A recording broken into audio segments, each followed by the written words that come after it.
അപ്പൊ ഗഡിയോളെ പൂരവിളംബരം കഴിഞ്ഞുട്ടാ. ഇനിയിപ്പൊ നിർത്താണ്ട് പെടയാണ്.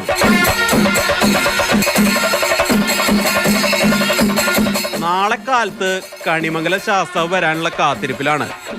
വെയിലും മഞ്ഞും കൊള്ളാണ്ട് ശാസ്താവ് തെക്കേ ഗോപുരം അങ്ങോട്ട് കടക്കും. പിന്നെ ശ്രീമൂലസ്ഥാനത്ത് കൊട്ടിക്കേറും. രാവിലെ 7 മണിക്ക് തിരുവമ്പാടി ഭഗവതി മഠത്തിലേക്ക് എഴുന്നള്ളും. അവിടെ ഇറക്കി പൂജയൊക്കെ കഴിഞ്ഞ ഏതാണ്ട് ഒരു 11 മണിയാവുമ്പോ മഠത്തിൽ വരവ് പഞ്ചവാദ്യത്തിന് ആദ്യ കാലിടും. അതൊരു കാണേണ്ട കാഴ്ച തന്നെയാട്ടാ. ഏതാണ്ട് ഒരു 1 മണിയോടെ പഞ്ചവാദ്യം സ്വരാജ് റൗണ്ടിൽ കയറും. അത് പിന്നീട് നായ്ക്കനാലിലെത്തി പാണ്ടിമേളായിട്ട് വടക്കുന്നാഥിന്റെ ശ്രീമൂലസ്ഥാനത്തേക്ക് എത്തും. 12 മണിക്ക് പാറമേക്കാവിന്റെ മുന്നിൽ നിന്ന് പാറമേക്കാവിന്റെ മേളം തുടങ്ങും. ആദ്യം ചെമ്പട കൊട്ടി, പിന്നീട് നടപ്പാണ്ടിയായി.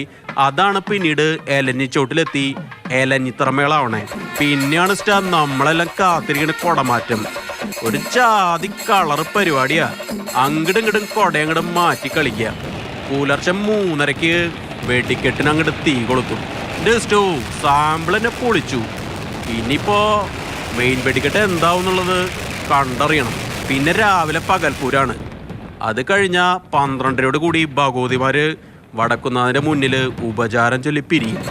ഈ പൂരം നമ്മൾ പൊളിക്കും. നമ്മളെല്ലാം റെഡിയാണ്.